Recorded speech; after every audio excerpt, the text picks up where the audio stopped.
Hi, I'm Don Tse, better known as the Don of Beer. And I'm Sauter, better known as Pints and Panels. Welcome to the 6th episode of the All About Beer podcast. Every 2 weeks, we talk with leading experts and take a deep dive into one topic in beer. Please visit allaboutbeer.com and follow us on social media at allaboutbeer. And visit patreon.com/allaboutbeer to support this show and others like it. This week on the show, we're going to talk to Randy Mosher, author of Tasting Beer and the upcoming book, Your Tasting Brain. Em, have you read Tasting Beer? It's only one of my favorite beer books besides my book. Of course, anytime someone is like, what beer book should I read? Yes. I'm a new drinker or I'm learning. I always tell them to buy Tasting Beer. Yeah, I always tell people if you only read one book about beer, it should be Tasting Beer. Absolutely. I'm gonna read that versus my book. I mean that actually, which is like the craziest thing ever. But I think people should read your book though. You're just saying that because you're nice. No, it's also a very good book too. But for the depth of knowledge, Tasting Beer is where it's at. Yeah. Well, I've always said that if Randy Mosher wrote it, you should read it. So I'm really looking forward to hearing about this new book that he's currently writing. We'll introduce our guest and get into a conversation. But first, we're going to take a moment to hear from our sponsors. And if you would like to help support the All About Beer podcast, please reach out to podcast@allaboutbeer.com. This show is brought to you by Athletic Brewing Company. Athletic Brewing Company's award-winning craft non-alcoholic beers are fit for all times: downtime, work time, game time, even gym time. Pick a time and grab an Athletic because it's about time you could enjoy a great tasting brew anytime you want, even right now. Head to athleticbrewing.com and get some fresh brews delivered. New customers can even get 20% off with code allaboutbeer20 and free shipping on 2 6-packs or more. Hi, this is John Hall, the editor of All About Beer, inviting you to check out the Drink Beer, Think Beer podcast. It's available on all of the major platforms, and the weekly show features long-form conversations with brewers, growers, and personalities from the beer industry. New episodes release every Wednesday. Just search Drink Beer, Think Beer. Randy Mosher is a writer and creative consultant. Author of 5 books on beer and brewing, Mosher provides training and lectures around the world and teaches at the Siebel Institute Brewing School. He has a background in design and advertising and frequently consults on new product development and branding for breweries and specialty food and beverage companies. Based in Chicago, he is currently a minority partner in 2 Chicago area breweries. Welcome to the show, Randy. Thanks, Don. Great to be here. So I was looking, and I can't believe it's already been 5 years, but the second edition of Tasting Beer came out 5 years ago. Yeah. What have you learned since then? Well, I've been embarked on an incredible journey through the science of tasting. I'm working on a new book for the University of Chicago Press. It's not really going to be quite an academic book. It's more of a popular science type book, but it's got to be all documented and footnoted and everything. So I've been reading just enormous stacks of papers on every aspect of tasting, from taste itself to smell to mouthfeel, multimodal stuff, how your brain works, getting a real education in neuroscience. So it's been really interesting. I've got 2 more chapters to go, and I'm hopefully going to wrap that up in the next couple of months, and I will be glad to get it off my desk. But I'm excited because there's a huge amount of stuff I had no idea about how this all works. So it's really been kind of a thrill. When does that new book come out? Like, do you have a publishing date? Yeah, my sense is that probably it's going to be 2024, because it's a fairly long process of getting it out to, subject matter reviewers, basically peer review, and then going through that editorial process. So that would be my best guess right now. And it's not specifically about beer, but what can you break down for it? Like, what can you tell our listeners that you've learned that's interesting that might affect the way they taste beer? Well, there's so much. First of all, is the one thing, and because I've done a lot of training of people and sensory stuff, everybody thinks they're terrible at this, and we're really not so bad. We think about, they compare us to dogs or bears or whatever, or even mice and rats. And, they have their sensitivities, but every creature has a sensory system that's really adapted to their lifestyle and their needs. And we've adapted to our lifestyle and our needs, and that includes cooking. We've shed a whole bunch of the really instinctual smells, especially smells of aggression and fear and sexual aspects. We retain a tiny bit of that, but rats and mice, they're captives of that, right? So if they smell fox urine or cat spit, they instinctively freeze, and there's nothing, they don't have any conscious choice in that. So there's a whole bunch of different things. They did a study where they took a chocolate soaked rag and they dragged it randomly across a big field. And then they got people blindfolded and down on their hands and knees and had them track the scent, just like dogs.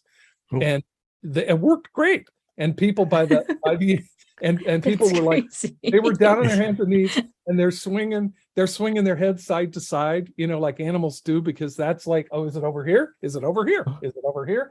Because smell is famously kind of vague in terms of its like where it is. It's imprecise in time and space, as the scientists say. But and the more they do it, the better they get at it. I wouldn't say they could match a trained bloodhound or anything, but we have a lot of tricks up our sleeve, and all the aromas that form cooking. All the things like we know in beer as Maillard components, that is everything having to do with roasting and toasting of the malt. Mice and rats can't smell that stuff at all. We have many orders of magnitude better sensitivity, and we also have many more copies of odorants, of receptors for odorants than rats and mice do. They may have 2, where human beings, I think we have an average of about 15 copies of the gene, which means those things are gonna show up in our nose in greater frequency. So we have quite a bit of sensitivity. It's just unfair to compare us to animals because our needs are different. So that's one thing. The other, go ahead. Oh, I just wanted to say that I hope that there's a video of the people crawling around in the field. They took one. I'll send you the link on the okay, please, on the paper, because there's photographs of it in there, and I don't know whether there's a video or not, but it wouldn't. I'm sure they filmed it, because why wouldn't you? But I interrupted you, Randy. You keep going. Yeah, because I could just keep going for hours on this. The other thing is that so don't feel bad if you don't feel competent in this. The more you pay attention to it, the better you get. Smell is highly subject to attention, and it's not just brain attention, it's physiological attention, right? So what you smell literally becomes what you can smell. So I'm living in a city house in Chicago, but if I were to move out to the country, within about 2 weeks, I'd have a partially different set of olfactory receptors. And that's the way we fine tune ourselves, that those smells and what the receptors are responding to actually generates more copies of those receptors. Can I pull on that thread a little bit then? Yeah. Like if you're olfactory, then do you become, not only are you more sensitive to those aromas, but then do you actually enjoy them more? And then does this become a cycle where, and the reason I'm asking this is, like, for example, everybody's loving tropical fruit aromas in beers now. And like, sure, does this just keep getting more and more and more because we as beer drinkers love them more because our olfactory senses have grown to like them? Well, the senses don't like, but the brain does. But right. But there's a strong correlation in all the experiments I've read between familiarity and preference. And there's this thing in the brain called hedonic value, right? And we have a very complicated engine in our brain that's composed of a lot of different parts, including limbic parts like the amygdala, but also a lot of cortex, a lot of higher brain things, and together they assign value to things and then calculate the probability of the value being worth a certain expenditure or a certain risk to get it. And we value every possible thing you could imagine. We value Pokemon cards. We value a new, like a wax job on the car. We value, whatever it is. So we, and everything has a value. So yeah, and really, like, if you're taking a Cicerone exam or something where you want to know those chemicals, you have to actually get in there and practice. I talked to a flavor scientist who was complaining to me that he was a little rusty because he hadn't practiced in a couple of months.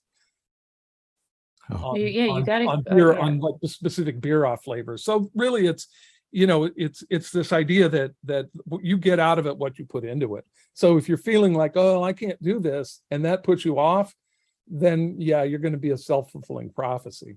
But you want to jump on it and do it. The other thing is that we are particularly poor at generating words out of smells, because for kind of complicated reasons. The main thrust of it is that smells are a kind of a sensation that can't be decomposed into its component parts. Like, so if you stare at the clouds, right, and you look at those clouds, and all of a sudden it goes from being a shapeless cloud, and you see an arm, or you see a head, or you see something, and then that cloud, your brain fills in the whole pattern. Oh, that's a horse head, and look, there's its tail, and it's moving. And then in another 30 seconds, the cloud is shifted, right? So your brain's not, like, your brain loses that pattern.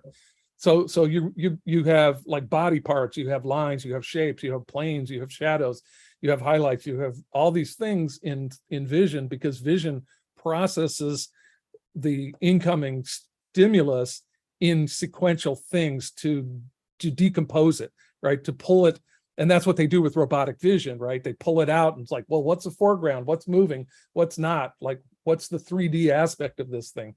But smell just sort of gushes into your brain after the second synapse. It's already up in your cortex, which in vision, it takes many more neural stages, right? Many more synapses from group to group to group to do this. And at every point in vision, that's feeding a little more information into the parts of your brain that do the recognizing. So that makes it very difficult to pull language out, because those are cognitive things that takes place in the higher brain, and the cognitive brain sometimes looks at a smell, and all you get from the smell is a emotion and maybe some suggestion of a place or a time. We've all had those hippocampus memories, right? Where, the famous bite of a Madeleine that starts 200 pages of discussion in that book. So I wanted to ask you about that, actually, because Yeah. I love nostalgia as a tasting tool. So side note, I was just at my old summer camp in Maine, and I hadn't been there in 15 years. And the minute I opened the door, it was like 1999. Yeah, Like, it absolutely. smelled. Yeah. I didn't really Those eat are the camp. Those are autobiographical memories, And those are like, do you think those are really good for tasting, or a powerful yeah. component for tasting? Because I know that you bring that up in tasting beer, and it's something that I get weird with tasting notes. Everyone knows that if anyone reads any of my tasting notes, I get real like nostalgic with it, because I think it's so powerful. And I know that you feel the same way. No, it's powerful. And I will just say that, like, 3 years of hard academic research has only strengthened my view in that regard. That first of all, you're never wrong with those. Your brain is incapable of getting those things wrong, and they're super powerful. That's a lot of what like military people with PTSD. Those are very strong triggers for them, especially like fire and burning, like barbecuing is kind of a terrible thing for a lot of those, like the Iraq war vets. All those war vets come back and they've had these experiences where, a tank has been blown up or whatever, and they're dealing with this. And those are really, really strong triggers.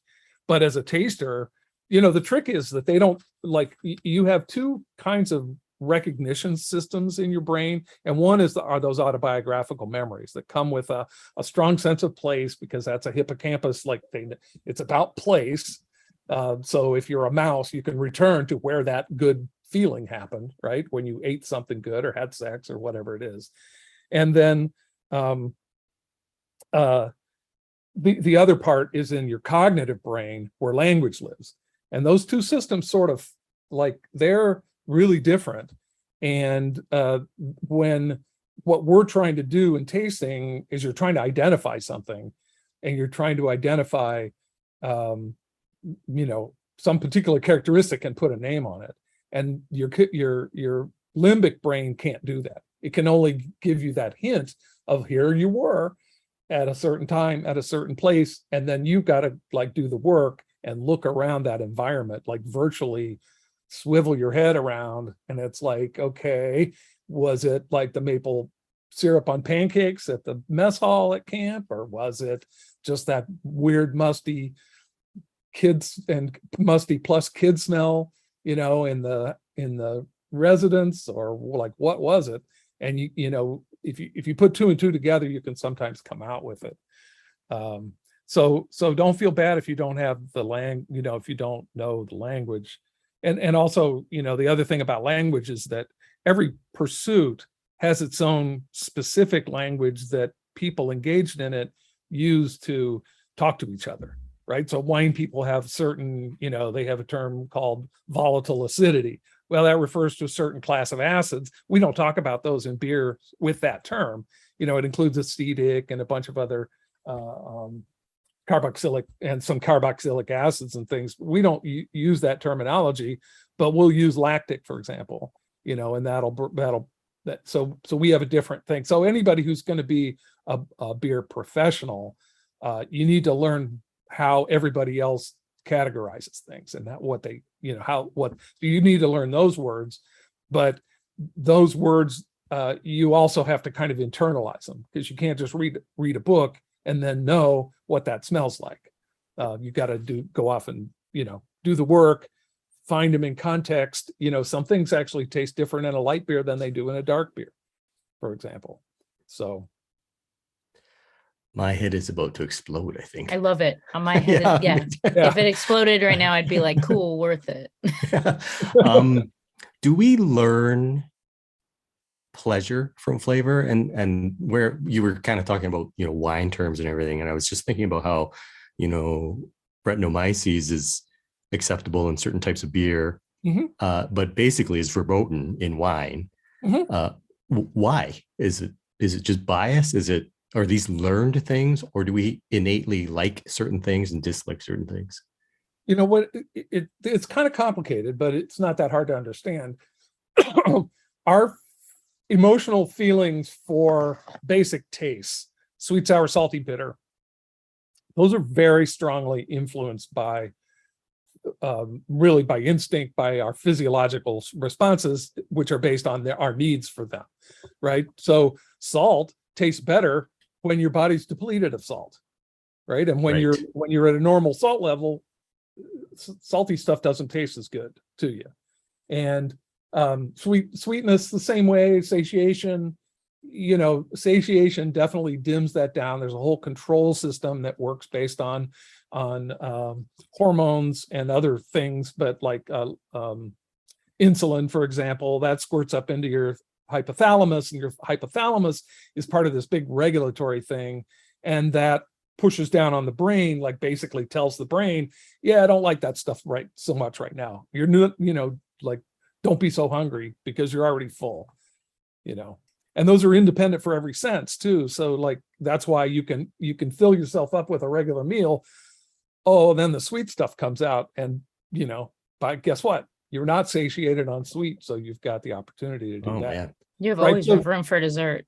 Yeah. Always. So but smell's quite different. Smell, we have a general predisposition in favor of things like esters, right? So esters are a group of flavor compounds, aroma compounds that are very common in fruit, and they're very really typical of fermentation, like beer fermentation, wine fermentation. we're generally predisposed to like those, but those predispositions on smell are weak, but they get strengthened by our life experiences, and they get, especially, there's a kind of a rub-off effect to aromas based on taste, right? So you don't have to get too far into the brain to understand that all of that, really what we talk about is flavor and a beer tasting. We call it tasting, but tasting's a terrible word for it, because there is a sense called taste, right? That's just right. one thing. But so it's all multimodal. So these things work together, right? So if your constant association with fruitiness is with sweet, well, guess what?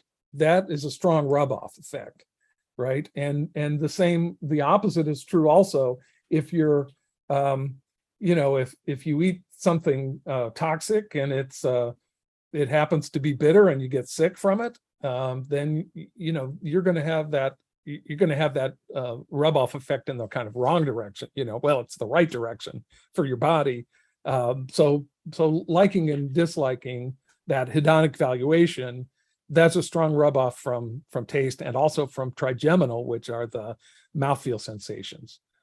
So as we, that's why, like, people, it's interesting, people who like who like bitter beer are not less sensitive to bitter. They generally are more sensitive to bitter, and the more sensitive to bitter, generally the more they like it, because these are also people who are novelty seeking and who are looking for that experience, right? That intensive experience, because bitterness can deliver that experience to that sense of potency, right? And having an intense taste flavor experience.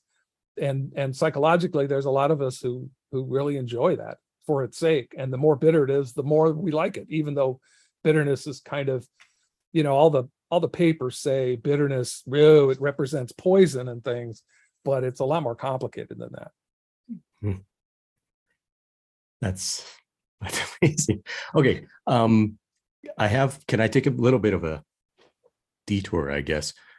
One of the things that I learned from you, Randy, is that, when we sniff something, I think it's called orthonasal. Mm-hmm. And then, but when we're eating or drinking, the flavor part of aroma is actually retronasal. Correct. Why would is there a evolutionary reason why we would have these two different abilities to smell? Well, evolutionarily, it's fairly recent. Oh, right. This is something that really is only in some apes and humans.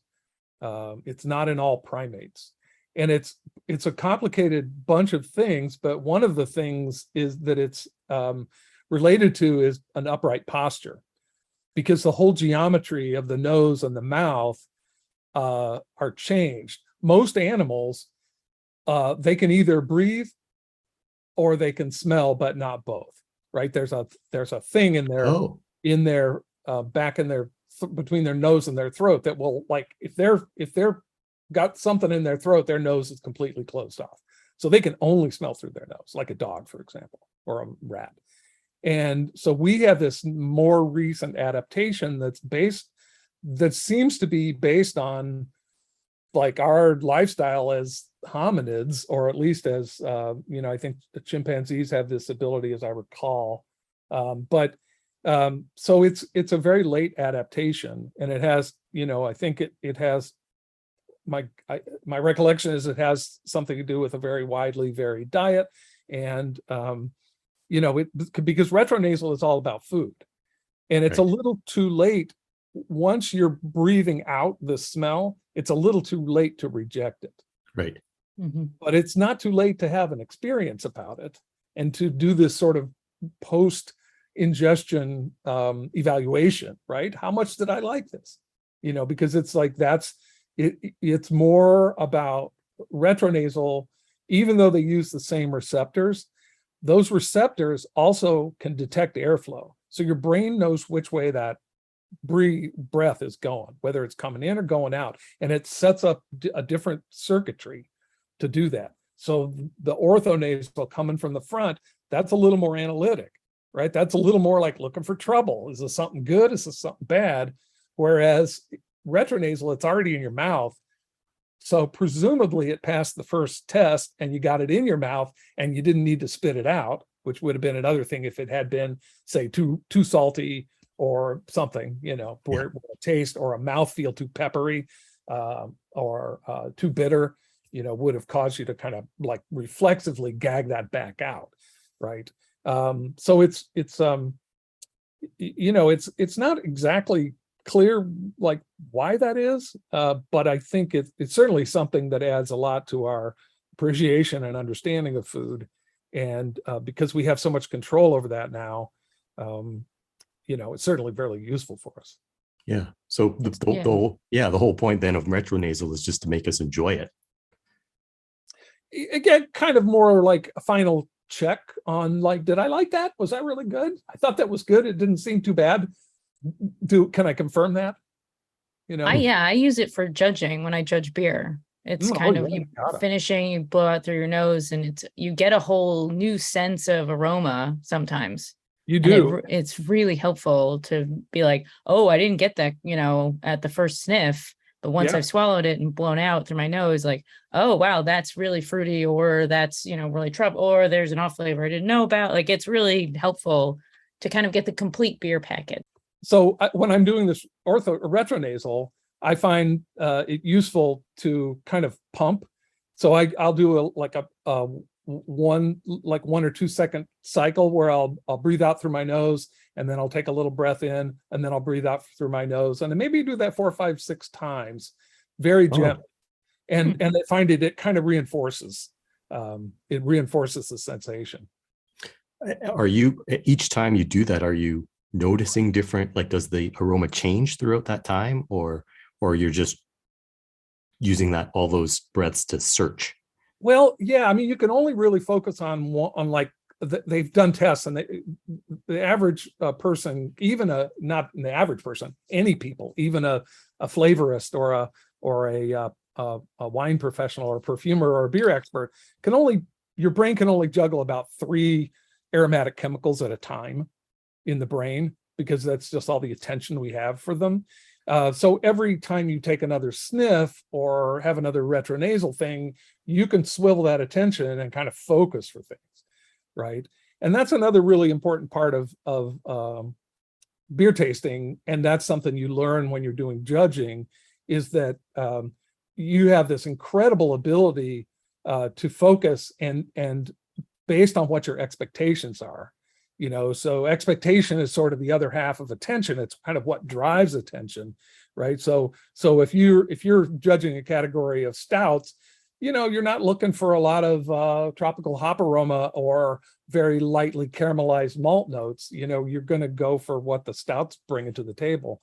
And so that's another really important aspect, is to kind of know what you're expecting and then look for that. And of course, when you're judging, your expectations are on that BJCP form or whatever judging system you're using. And they are literally a checklist of what your expectations ought to be for any given style. Right. That you're looking for certain malt character, you're looking for certain overall impact, bitterness, all of those characteristics. So that guides that's why judging is so great. If you're going to do this, I mean, I've told a room full of Budweiser distributors, if you guys want to be beer experts, you need to go judge homebrew. Right? Because it focuses your mind in a way that no amount of sitting around on your own just sniffing beer is ever going to do. I tell people all the time to judge in steward homebrew competitions. When people are like, you're an international beer judge, how did you do that? And I'm like, go judge homebrew competitions. Like, that's the number one thing. You want to get into beer and really understand it. The BJCP and homebrew competitions. You learn so much in a few hours, more than you'd ever think. It's absolutely true. And the other great thing about judging is that it's, another thing that's really important for people who want to be serious tasters is to calibrate yourself. when you go to work, if you were to go to work for New Belgium and you get into their tasting program, for example, they would do quite a bit of training and testing on you to see where your strengths and weaknesses are. Because, we got almost 400 different kinds of olfactory receptors, and a lot of them have various types of genetic variation. You might have multiple copies of the gene, but the gene comes in a strong form and a weak form, right? And so if you've got 2 copies of the strong, like sensitive form, you're going to be really sensitive to certain chemicals. And the opposite is true. You might have 2 copies of the gene that are just like, I'm not getting that diacetyl, And so, there's no such thing really as a super smeller in terms of somebody just being really exemplary in that, like super sensitive to everything. But we all are super smellers on some things, but we're also kind of flavor blind on some other things.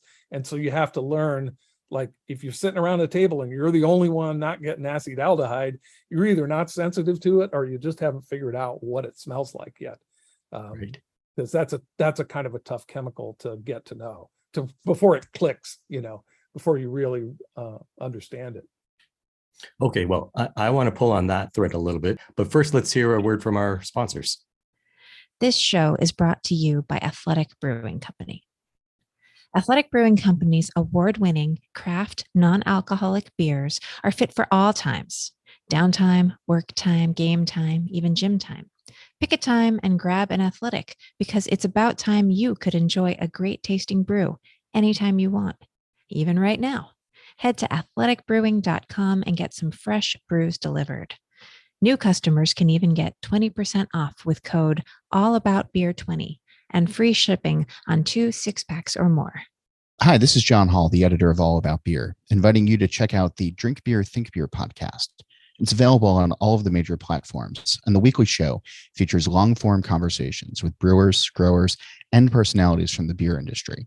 New episodes release every Wednesday. Just search Drink Beer, Think Beer. And we're back with Randy Mosher. Hi, Don. Yeah, so right before the break, you were talking about, how some people might have some blindness. Earlier in our chat, you were talking about how a lot of this is learnable. You were talking about, the people in the field, and it's actually a learnable skill. Like, is there actually, are there times where people truly are blind to certain aromas or flavors, and in those cases aren't learnable, or is everything, do you feel, learnable? We are not equally sensitive to all things, right? So, whether, like, you might be 100 times less sensitive to a certain chemical, let's just say diacetyl. That means in most situations where diacetyl starts to be a problem in a beer, that's going to be a problem for you. You as a brewer, and you're blind to diacetyl, you want to make sure you got somebody around that knows what that is, and you can say, hey, what is this? Is this is there any diacetyl? I hired a colorblind art director one time, and he was a really good art director. I never regretted it. He was a fantastic guy. But he would walk down the hall with a box full of magic markers and say, can you pick out some green ones for me? I got to draw a tree. Oh, Wow. So I mentioned acetaldehyde, which brings up another really interesting point. That's a chemical that is always, like, invariably described in the books as having a green apple character. Yes. So for me, I'm judging, years judging going by, and people are getting acetaldehyde, and I'm like, I have no idea what they're talking about. And I started to think, well, maybe I'm just blind to that, because I was looking for Jolly Rancher, right? Right. And really a green apple. I mean, that's sort of what a Jolly Rancher, but I was looking for that specific thing. Well, it turns out it's a really complicated chemical. It can smell like, for some people, it's really like Jolly Rancher green apple. For me, the first time I really got it, I had an image pop into my head that was like a lawnmower rolling over kind of rotten apples that had fallen off a tree. And so I got this like wet grass and rotten apple kind of smell. And it's like, oh, that's what it is for me. And then because it's an aldehyde, and aldehydes are generally associated with grassy green, grassy, and then in the longer molecules, kind of fatty components, like that coriander, that cilantro smell everybody hates. That's an aldehyde too. But so, and then somebody said, no, it's like pumpkin guts. And then somebody said, no, it's like a flower shop. And then somebody said, oh, it's like latex paint drying. It's actually like drunk breath, because that's the chemical that the yeast turns into alcohol. And when your liver starts to detoxify alcohol, it's the acetaldehyde that it turns the alcohol into. So on your breath, that gets in your bloodstream, that may be what's actually intoxicating rather than the alcohol itself. And the other thing, so there's a lot of different things that it can feel like, right? And you just got to find the one that resonates for you. And then you know it. The problem, see, we have almost 400 different olfactory receptors, and anything we smell creates a particular pattern of those, and they fight amongst each other, and there's positive binding, and there's negative binding, and there's null binding, and it's very complicated the way these receptors, these patterns are created.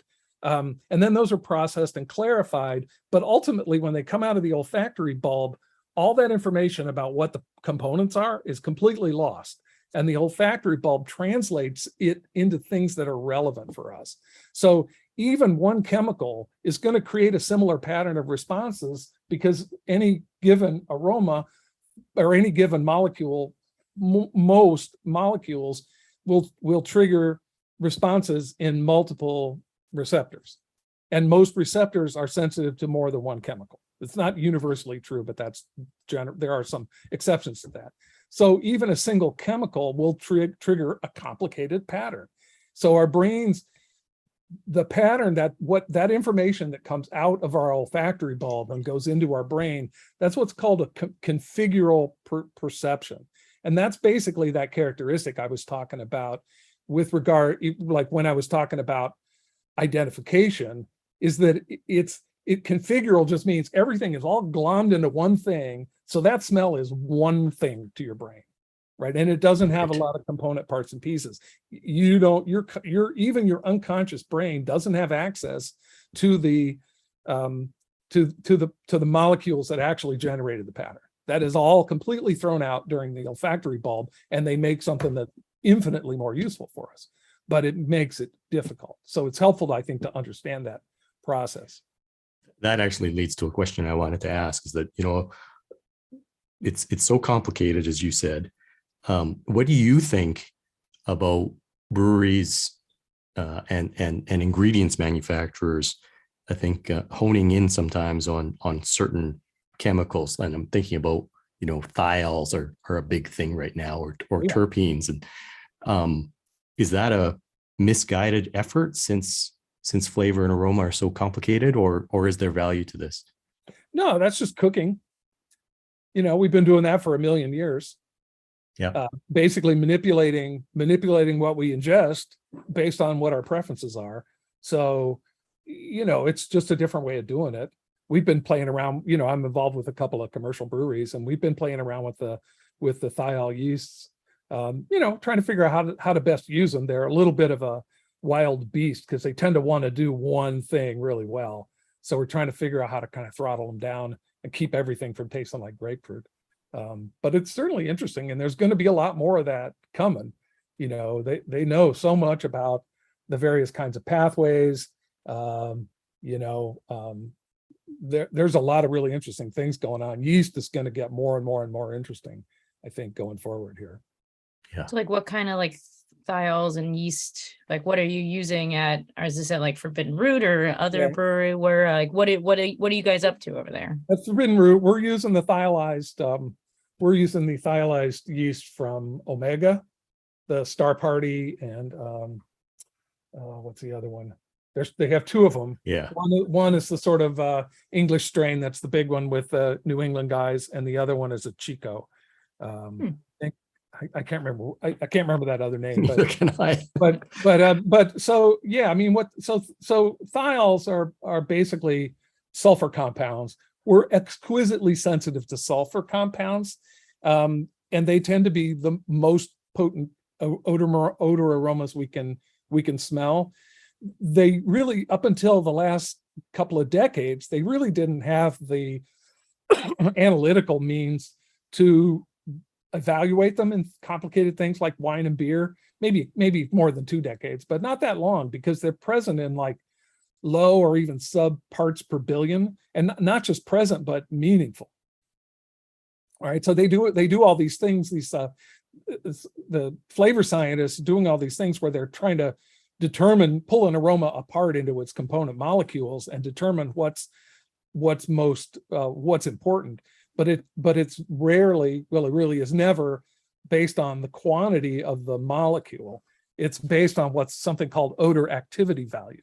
So something like one of these thiols that you find in these tropical fruits, or grapefruit or passion fruit, or anything that they're in otherwise, those might be several order of magnitude stronger, more potent, but they're present in very small amounts, but they have a very high odor impact and odor activity value.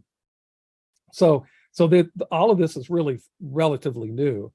And the other thing I forgot to mention when we were talking about retronasal is that a lot of what would otherwise be aroma chemicals like esters, and well, not so much esters, but like flavor alcohols and terpenoids and things like that in beer and in wine, especially in fruit, they're bound up in the form of glycosides.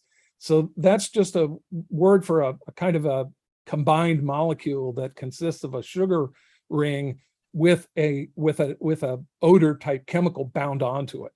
And as long as that odor molecule remains stuck to a big, heavy, carbon-rich sugar molecule, it ain't going anywhere, and it doesn't have any smell value. But what happens is during fermentation, you liberate some of these things. Also, there's another form that are basically the same process, but with a couple of different amino acids, and that's what these thiols are bound onto. So those yeasts just amplify up the number of copies of the gene for an enzyme called a lyase enzyme that pops those thiol molecules off of those amino acids and then makes them smellable. But you also have a lot of those enzymes present in your own saliva, and especially because of the bacteria in your mouth that just ooze out all kind of chemicals in your mouth. And one of these groups of chemicals, well, 2 of them are these lyase enzymes and the glucosidase enzymes, and those allow those release those aromas in your mouth. So there are literally aromas that come up with retronasal that are not there in the glass. Oh, wow. Oh, interesting. That is super interesting. Really cool. Yeah. So it's another really good reason for doing retro. Because you gotta swallow your beer. You gotta swallow your beer, right? Dumb question, like in terms of practical advice for people drinking beer at home, like with these enzymes that are in my saliva and everything, like should I take a sip of beer? Should I hold it in my mouth for a second or two? Would that be helpful, or am I overthinking this? I don't know. It's always good to think. A lot of these things that happen, they happen unbelievably rapidly. So a second in cellular scale, in like molecular scale stuff, is like a million years, right? So you don't have to do anything special. Just look for it. Again, it's about attention. Like you get a little more fruitiness on the retro than you do in the ortho. Right. Oh. Yeah. Don is in heaven right now. I am. I can tell. I can tell. Yeah. Yeah. I have a question before we wrap up. Do you think that experiences heighten taste perception? Like, I mean, the one I think about is like cold beer on a hot beach. And have you had an experience like that where what you were doing heightened the taste of the beer? Well, ultimately, it's about living life, right? Sure. So, I mean, it's hard to separate I remember one of my 2 great experiences with the just absolute worst kind of beer. one, I was working building floats for the Indianapolis 500 Festival Parade. And well, actually we had got all the floats out to the parade and then got them all back to the warehouse. And it was a long, hot day, and a Memorial Day. And I was pretty young, and somebody broke out a case of, rot gut beer. And I remember that beer just tasting so good. And another time I was in a brewery that the stepfather of one of my roommates worked at a brewery in Cincinnati called Burger. It was an old, regional brewery. And again, he pulled a couple of glasses of beer off this 10,000 gallon tank. And, it was pretty average beer, but super fresh, super cold. It just tasted so good, So those things, I don't know, everything goes into your evaluation engine, right? Mhm. So over time, that stuff builds up. And if you have these happy experiences, but again, I think it's just about, tasting is not clinical, and it can't be clinical because it involves all these non-clinical parts of our brains. Our brains are very non-clinical. We feel things and we experience things and we create value for things. And so you have to go with that. I would say don't censor yourself, because a lot of people who feel like, well, I'm not very good at this. I'm at a tasting and somebody's asking me, Randy's asking me, what do I get? But I don't want to say the wrong thing, No wrong answers. There are no wrong answers because your inner taster knows, right? Your brain, though, whatever dumbass thing pops into your head, it's going to be right. And you don't have to understand it right away. But once you say it and your ears hear it, it's going through different pathways. And then now you have a chance to kind of evaluate. It's like, well, why would I say that? And then you do the kind of put two and two together, and there you go. This is amazing. We were at a champagne tasting one time, and my wife picked up got a sample in the glass and swirled it around. She goes, horseradish. I was like, really?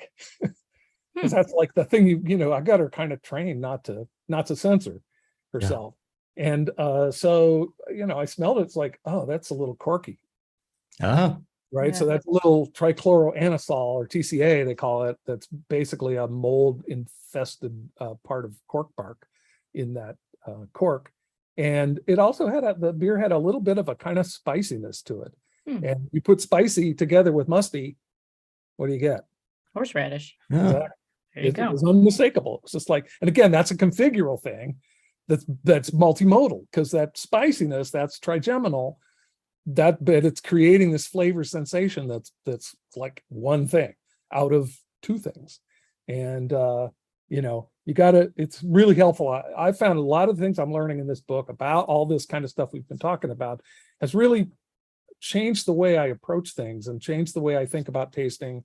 And I think that's going to be the value of the book for beer people, for wine people, for no matter what you're doing. If you're interested in these kind of chemosensory pleasures, it's really helpful to have a little bit of an idea how they work and how to get the most out of them. Is there ever any risk that people, part of flavor and art and music is that it's magical? And is there ever any risk that understanding this too scientifically or thinking about it too scientifically ruins the experience? Well, not for me, because I'm not technically a scientist. I'm just reading all this stuff in these papers, and I'm just amazed. I don't know whether, the people that write these, I don't want to speak for them, but they tend to be very siloed, and the things that, there's this whole area of study called computational neurobiology. Right. So they're basically trying to create algorithms that mirror the structure and function of things like the olfactory bulb. Right. So they're way, way, way, way deep in the nuts and bolts of it. And, and I don't know how much. It probably depends a lot on the personality, but I expect a lot of those people like wine. And sometimes, I'm sure they're drawing conclusions, even within their narrow specialties about how they, that's changing the way they think about things. So for you personally, though, you enjoy beer more knowing this. This has just made me, I love the mystery of it, and putting it into science, it doesn't remove any of the mystery. It makes it more profound. It's just like, look at all this stuff, look at how complicated this is. Look at these systems. And, we are kind of sitting at the control interface of it, but we don't really we're not flying the rocket ship. We got parts of our brains that are doing that. We have a limited view inside and a limited ability to affect outcomes, with regard to what we think. We like to think we're in charge, but we're not in charge at all. And to me, that's just even more magical. I like that idea. It makes you humble, Sure Wow. does.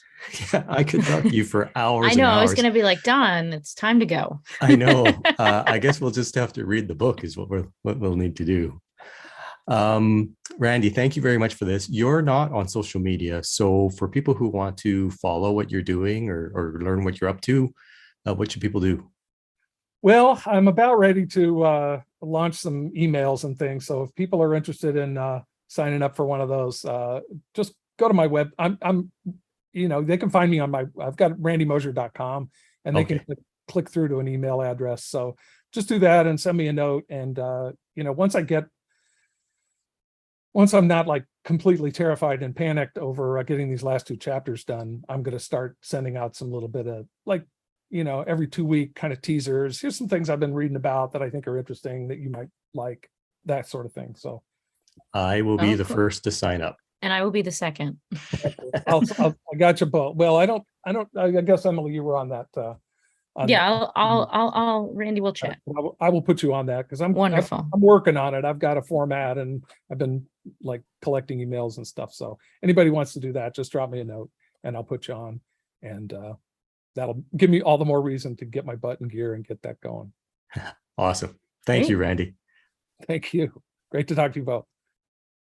How awesome was that? Oh my gosh. So I just want to listen to Randy talk all the time. Like I felt like I was being quiet during that episode, mostly because I didn't want to interrupt the amazing things he was going to say next. and I mean, it was so high level. I sat there half the time just absorbing, and he speaks of it so casually, but I really have to think about what he's saying and parse it, I guess. It's great. It's great. Like, I mean, I was definitely like, whoa, we're going to talk about I can't even remember. I mean, I can, but I'm just not scientific in that way. But it was so it made me appreciate tasting beer and tasting food, or just living in general almost. Yes. Yeah. I'm a big fan of other arts as well, music and paintings and all that. And I really think a lot of what he said actually applies to enjoyment of those things as well. It's so complicated. Yeah. Yeah. Love it. Yeah. Well, everybody, please visit allaboutbeer.com and follow us on social media at allaboutbeer. And please visit patreon.com/allaboutbeer to support this show. Next show, what are we going to talk about, Em? I'm not sure. Shouldn't have said anything. Yeah, I'm not sure. But you know what? If you have any questions or suggestions for us, please email us at podcast@allaboutbeer.com. That's also the email for feedback, suggestions, to inquire about supporting the show through advertising. And speaking of advertising, let's hear a short word from our sponsors. This show is brought to you by Athletic Brewing Company. Athletic Brewing Company's award-winning craft non-alcoholic beers are fit for all times: downtime, work time, game time, even gym time. Pick a time and grab an Athletic, because it's about time you could enjoy a great tasting brew anytime you want, even right now. Head to athleticbrewing.com and get some fresh brews delivered. New customers can even get 20% off with code allaboutbeer20 and free shipping on 2 6-packs or more. Hi, this is John Hall, the editor of All About Beer, inviting you to check out the Drink Beer, Think Beer podcast. It's available on all of the major platforms, and the weekly show features long-form conversations with brewers, growers, and personalities from the beer industry. New episodes release every Wednesday. Just search Drink Beer, Think Beer. All right, before we finish this podcast, you can reach me, M. Sauter, at www.pintsandpanels.com or through any social media channel at Pints and Panels.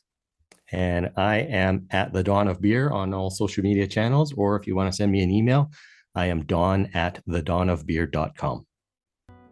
This show is produced by All About Beer. Visit allaboutbeer.com for articles, notes on this show and others, and to connect via the newsletter and social media. Cheers!